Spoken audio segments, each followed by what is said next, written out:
Good morning friends, Radhe Radhe, जय श्री कृष्णा, जय हरि विठल। तो इस वीडियो में हम बात करने जा रहे हैं कंज्यूमर प्रोटेक्शन एक्ट 1986 के बारे में। देखिए, सबसे पहले हम बहुत ही इम्पोर्टेंट टू टॉपिक के बारे में बात करेंगे इस एक्ट के अंदर कि गुड्स क्या है और सर्विसेज क्या है। इसके बाद में आपको इजीली मतलब अगर आप कोई भी कॉमन पर्सन हो तो आपको आपके राइट्स के बारे में पता चलेगा। इस लैंग्वेज में आपको यह एक्ट में आपको समझाऊंगा। देखिए, अगर मतलब देखिए गुड्स क्या है। गुड्स में इलेक्ट्रॉनिक्स चीजें आती है, जैसे टीवी, फैन या फिर मोबाइल या फिर जो भी इलेक्ट्रॉनिक्स में आता है वो आती है, उसे हम गुड्स कहते हैं। या फिर आपका फर्नीचर हुआ या फिर जो भी गुड्स आप मार्केट से किराना माल परचेस करते हैं वो भी गुड्स होती है। या फिर रॉ मटेरियल हो सकता है, या फिर क्लोथिंग हो सकते हैं, मतलब जो कपड़े आप पहनते हो वो भी गुड्स में आते हैं। मतलब बहुत सी ऐसी चीजें जो हम डेली लाइफ में परचेस करते हैं वो गुड्स में आती है। और सर्विसेज क्या है? देखिए, सर्विसेज में वो सब चीजें आती है जो मतलब देखिए, मैं एग्जांपल देके आपको बताता हूँ। जैसे कि जियो, एयरटेल, आइडिया, जो ये कंपनीज है जो हमको नेट प्रोवाइड करती है, कॉलिंग फैसिलिटीज प्रोवाइड करती है, एसएमएस फैसिलिटीज प्रोवाइड करते हैं, उसे हम सर्विसेज कहते हैं। या फिर आपके स्कूल कॉलेजेस जो हमको एजुकेशन प्रोवाइड करते हैं, कोर्सेज प्रोवाइड करते हैं, वो भी सर्विसेज के अंडर आते हैं।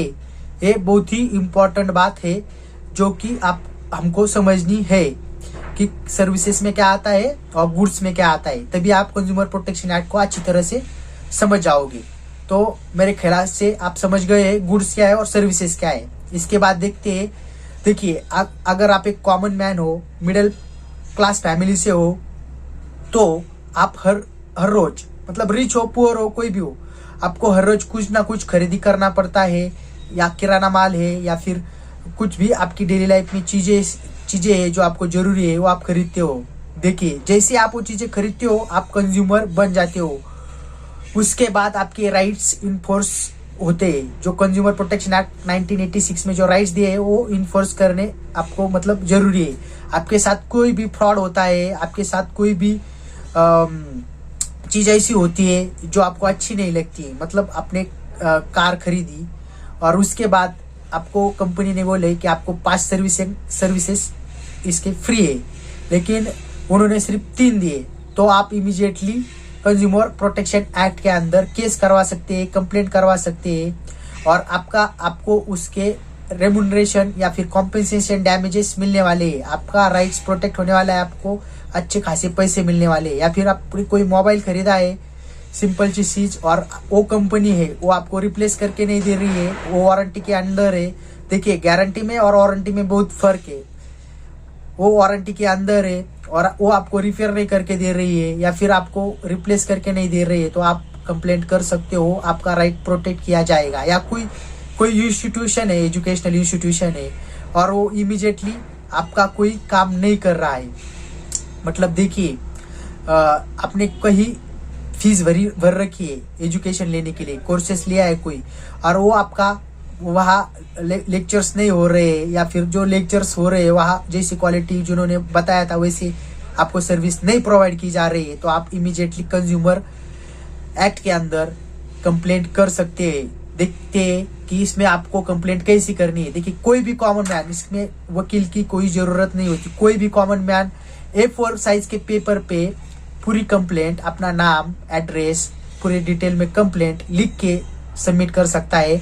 देखिए, जो आपको कहाँ सबमिट करनी है कंप्लेंट, इसमें इस एक्ट के अंदर कुछ फोरम बताए, जैसे डिस्ट्रिक्ट कंज्यूमर फोरम, मतलब ग्राहक मंच हम इसे कहेंगे, तो वो डिस्ट्रिक्ट लेवल का होता है। उसके बाद होता है स्टेट लेवल का, मतलब बड़ी जो केसेस है वो स्टेट लेवल में जाएगी, स्टेट कंज्यूमर फोरम, और उससे भी जो बड़ी केसेस है वो नेशनल कंज्यूमर फोरम में जाएगी।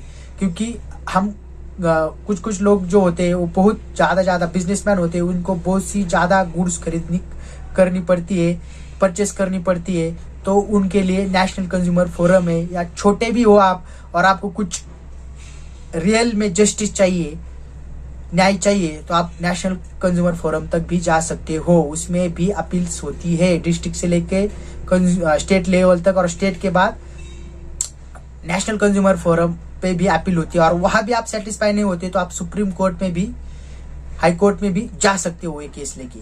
मतलब ऐसे राइट्स इसके ये एक्ट्स के अंदर आपको दिए, आपको पता होनी चाहिए। देखिए डेली लाइफ में हमको बहुत सी चीजें खरीदी करनी पड़ती है, परचेस करनी पड़ती है, तो आपको सब अच्छी तरह से देख के मैन्युफैक्चरिंग कब की है, ये कब तक टिकने वाली है, इसमें क्या क्या भरा हुआ है। देखिए बहुत से फ्रॉड आपके साथ होते हैं आपके गलत सलन खाने से। मतलब देखिए आप वेफर से लेके बहुत सी ऐसी चीजें वो डेली लाइफ में खाने के लिए परचेस करते हो, तो आपको देख के उसमें पूरी डिटेल पढ़नी है, इसमें कौन सी इंग्रेडिएंट है, क्या चीजें है, इसकी मैन्युफैक्चरिंग कब हुई है और ये कब तक टिकने वाली है, ये सब डेट आपको देखनी है एक अच्छे ग्राहक की तरह। मतलब आपको खुद को जागना है, जैसे कहते हैं जागो ग्राहक जागो, तो आपको खुद को जागना है, देखना है आपके साथ फ्रॉड हो सकता है तो, और फ्रॉड हो सकता है तो उसके बाद आप कंज्यूमर प्रोटेक्शन एक्ट के अंदर कंप्लेंट भी दे सकते हो और मतलब आपको उसके अंदर रिलीफ भी मिलने वाला है। रिलीफ 2 काइंड के आपको डैमेजेस और कॉम्पेंसेशन मिलने वाली, मतलब आपको पैसे मिलने वाले हैं आपके साथ कुछ भी फ्रॉड हुआ है। देखिए आप बाइक परचेस करते हो, कार परचेस करते हो, बहुत सी ऐसी दिन भर आप लाइफ में बहुत सी चीजें हम परचेस करते हैं हम हमारे डेली लाइफ में, इलेक्ट्रॉनिक्स से लेके क्लोथिंग से लेके किराना माल तक बहुत सी चीजें खरीदी करते हो और आप ग्राहक बनते हो। तो आपको आपके राइट्स के बारे में पता होना चाहिए। आपके साथ कोई भी फ्रॉड होता है, आपके साथ कोई भी मिक्सिंग करके चीजें देता है या जो भी सर्विस प्रोवाइडर्स है, मैंने सिर्फ एजुकेशनल और जियो आइडिया एयरटेल इनके बारे में बताया। आपको नेट नहीं मिल रहा है तो आप कॉल करिए, बोलिए, आपको उनको बोलना पड़ेगा मेरे को आपकी सर्विसेज अच्छी नहीं मिल रही है, मेरे को कॉल फैसिलिटीज नहीं मिल रही है, आपको कंप्लेंट करनी पड़ेगी। आपके साथ कोई बैलेंस कट हो जाता है, कुछ भी होता है तो आपको आपके राइट्स के बारे में पता होना चाहिए। देखिए आप मुझे कमेंट करिए और कोई भी आपके मन में कोई भी डाउट हो तो मुझे डायरेक्ट कमेंट में पूछिए, कोई भी क्वेश्चन आता है तो मुझे पूछिए, मैं आपको जरूर आंसर करूंगा। मिलते हैं अगली वीडियो में। Thank you very much.